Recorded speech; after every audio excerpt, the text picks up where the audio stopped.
आप सभी का। आप देख रहे हैं न्यूज 18 राजस्थान। आप सबके साथ मैं हूं प्रियंका राय। बुलेटिन की शुरुआत करेंगे इस वक्त आ रही बड़ी खबर से। पाली से ये बड़ी खबर है जहां पर बेखौफ बदमाशों का आतंक देखने को मिला। बदमाशों ने कार में आग लगा दी। कार में रखे 1 लाख रुपए भी जलकर राख हो गए हैं। तो आग लगाने से पहले हवाई फायरिंग भी की गई। हवाई फायरिंग से इलाके में सनसनी फैली हुई है। आग लगाने के दौरान एक युवक की पिटाई भी की गई है। वारदात को अंजाम देकर बदमाश मौके से फरार हो गए हैं। वहीं पुलिस अब आरोपियों की तलाश में जुटी है। मलाना गांव का ये पूरा मामला है। घटना की ये तस्वीरें इस वक्त आपके टीवी स्क्रीन पर दिखा रहे हैं। सबसे पहले न्यूज 18 राजस्थान पर ये तस्वीरें आप देखिए जहां पर बदमाश एक कार में आग लगाते हैं, युवक की पिटाई करते हैं, हवाई फायरिंग करते हैं और मौके से फरार हो जाते हैं। फिलहाल पुलिस पूरे मामले पर छानबीन में जुट चुकी है और फरार बदमाशों की तलाश लगातार जारी है। ज्यादा जानकारी के साथ सहयोगी श्याम इस वक्त हमारे साथ फोन लाइन पर जुड़ चुके हैं। श्याम, क्या कुछ अपडेट पता चल पाया? कौन थे ये बदमाश, क्यों की गई ये सारी चीजें?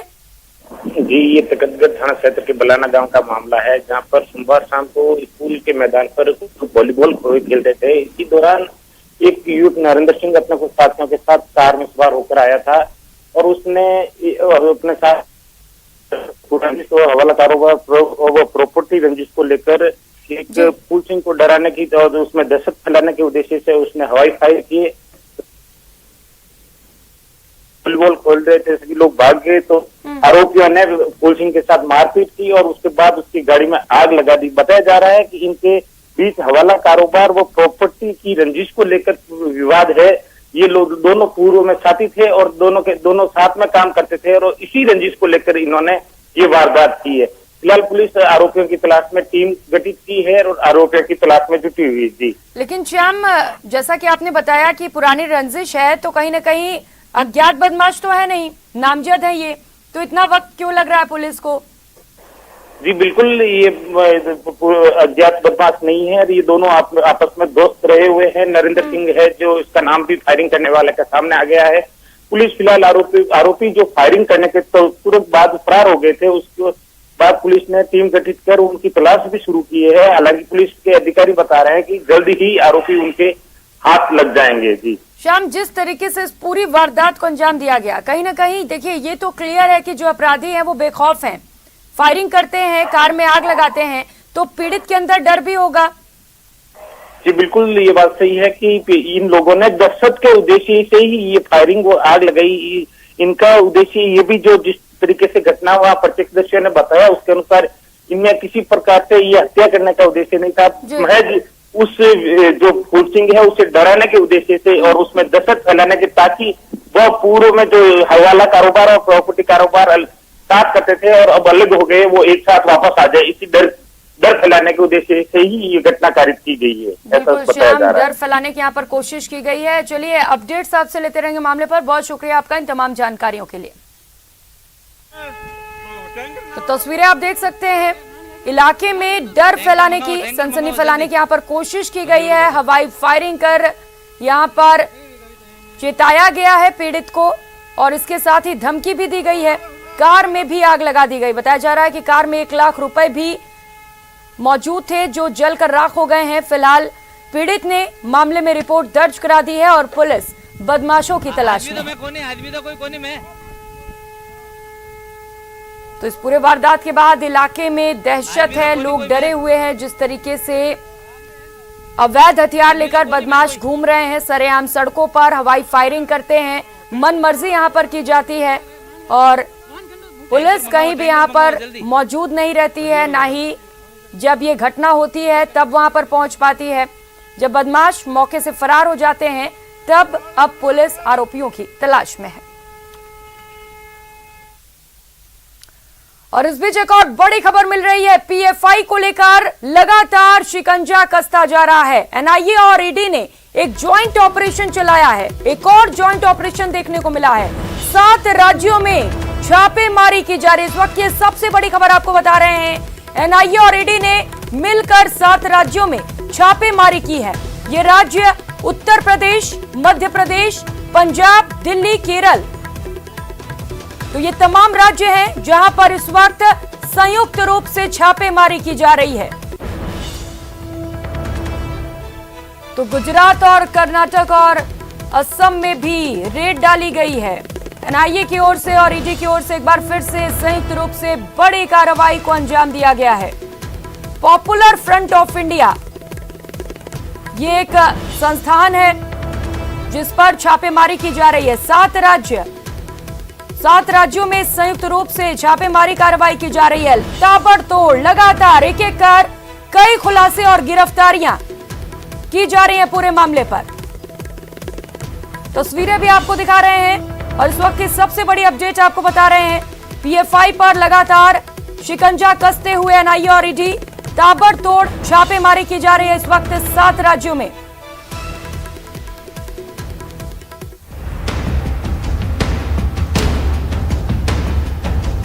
जो मनेसर में इकट्ठे हुए और 34 दिन तक सरकार गिराने का षड्यंत्र करते रहे, आज उनको चीफ मिनिस्टर बनाने के लिए यहाँ पर सेक्रेटरी जनरल इंचार्ज आ गए।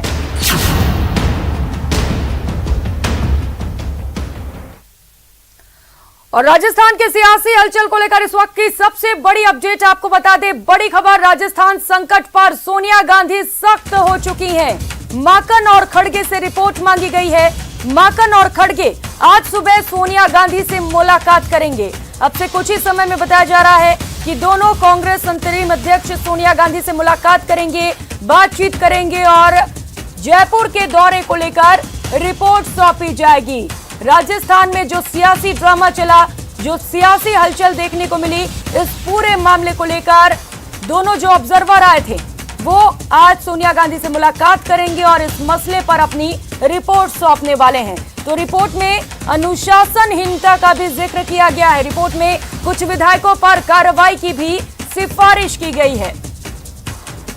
तो सीएलपी की बैठक बुलाई गई थी, लेकिन बैठक में कुछ विधायक नहीं पहुंचे। कुछ विधायक मंत्री शांति धारीवाल के घर पर ही बैठे रहे, जिसे अनुशासनहीनता मानते हुए अब आलाकमान ने कार्रवाई की मांग की है। और इस पर आज एक बैठक होनी है। कांग्रेस अंतरिम अध्यक्ष सोनिया गांधी मुलाकात करेंगी। दोनों ऑब्जर्वर से मामले को लेकर रिपोर्ट मांगी गई है और सिफारिश की भी मांग की गई है।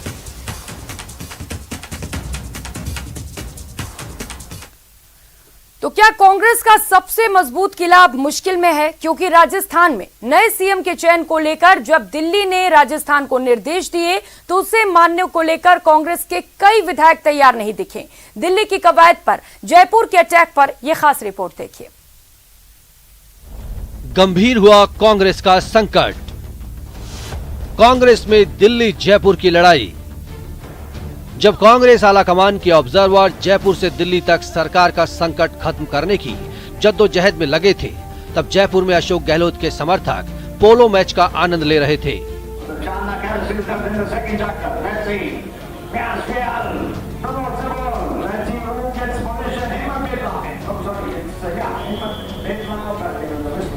दिल्ली में 10 जनपद में बड़ी बैठक के बीच जयपुर की ये तस्वीर बहुत कुछ संकेत दे रही थी और थोड़ी देर बाद इसकी असलियत भी सामने आ ही गई, जब दिल्ली में राजस्थान के कांग्रेस प्रभारी ने सीधे तौर पर गहलोत समर्थक विधायकों की रविवार के रवैये को अनुशासनहीनता बताया, तो गहलोत कैंप से हमला होने में देरी नहीं हुई और फिर कमान संभाली मंत्री शांति धारीवाल ने। जो भी रेजोल्यूशन होगा उस रेजोल्यूशन का के ऊपर फैसला 19 अक्टूबर के बाद में होना चाहिए और ये रेजोल्यूशन का हिस्सा बनना चाहिए। तो उस पर हमारा ये कहना था कि ये कैसे संभव है कि वो व्यक्ति जो रेजोल्यूशन मूव कर रहे हैं कि सारे अधिकार कांग्रेस अध्यक्ष को दिए जाएं, वो व्यक्ति कांग्रेस अध्यक्ष का चुनाव लड़ना चाहते हैं और 19 अक्टूबर को अगर चुनाव जीत जाते हैं तो उसके बाद वो खुद फैसला करेंगे, तो ये कॉन्फ्लिक्ट ऑफ इंटरेस्ट नहीं है तो क्या है? 2020 में राजस्थान में कांग्रेस की सरकार के ऊपर जब संकट आया था तो हमारी कांग्रेस की प्रेसिडेंट श्रीमती सोनिया गांधी ने ये निर्देश दिए थे कि हर संभव कांग्रेस की सरकार को बचाना है और कांग्रेस के प्रति जो लोग निष्ठावान है उनको सबको एकत्रित करने के लिए काम करो। उसी दृष्टि से हम 34 दिन तक लगातार होटलों में रहे। अजय माकन ने जब मंत्रियों की ओर से शर्तों की बात बताई और इसे परंपरा के विपरीत बताया तो धारीवाल ने सीधे तौर पर माकन पर हमला बोल दिया।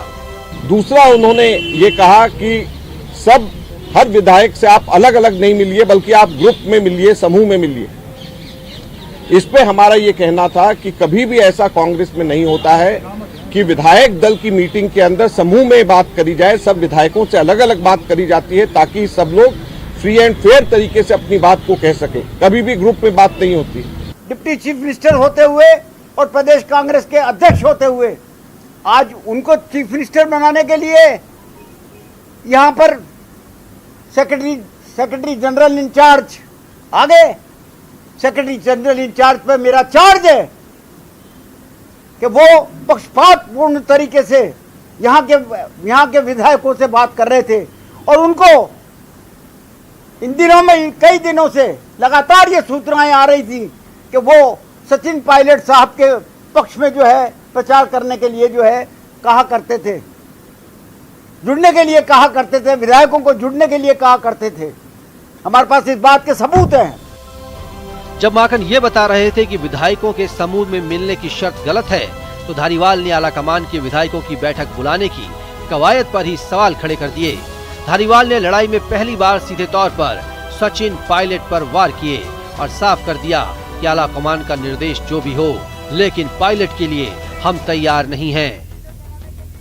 तीसरा, उन्होंने ये कहा कि जो 102 लॉयल जो विधायक अशोक गहलोत जी के खेमे में हैं, उन्हीं में से बनाया जाना चाहिए जो लोग उस वक्त दो साल पहले अशोक गहलोत जी के साथ में थे।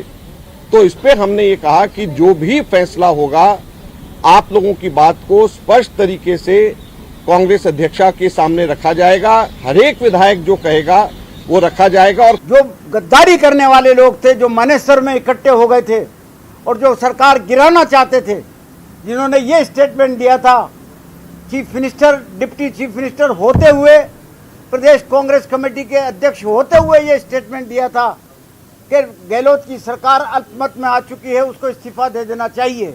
ऐसे व्यक्ति के खिलाफ मुश्किल भरे सियासी माहौल में कांग्रेस के कुछ विधायकों और मंत्रियों का पोलो का आनंद लेना भी बहुत कुछ कह रहा है। गहलोत के करीबी और इस्तीफा देने वाले मंत्री अशोक चांदना का ये जवाब सुनिए। नहीं, कांग्रेस में कोई मुकाबला सामने वो अलग बात है। वो घर के अंदर की बात है। देखिए, घर के अंदर की बात घर में रखनी चाहिए, इसलिए वो घर के अंदर की बात है, वो घर के अंदर रहेगी। उसको शरे बाजार घर की बात को नीलाम नहीं करना। मतलब साफ है कि दिल्ली में आलाकमान भले ही रिपोर्ट मांग रहा हो या आलाकमान के ऑब्जर्वर रिपोर्ट तैयार कर रहे हों, लेकिन जयपुर में बैठा गहलोत कैंप अपना फैसला ले चुका है। आखिर सियासत कहते भी तो इसे ही हैं। Bureau report, news 18 network.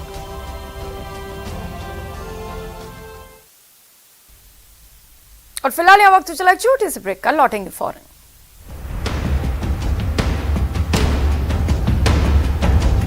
जो मानेसर में इकट्ठे हुए और 34 दिन तक सरकार गिराने का षड्यंत्र करते रहे, आज उनको चीफ मिनिस्टर बनाने के लिए यहाँ पर सेक्रेटरी जनरल इंचार्ज आ गए।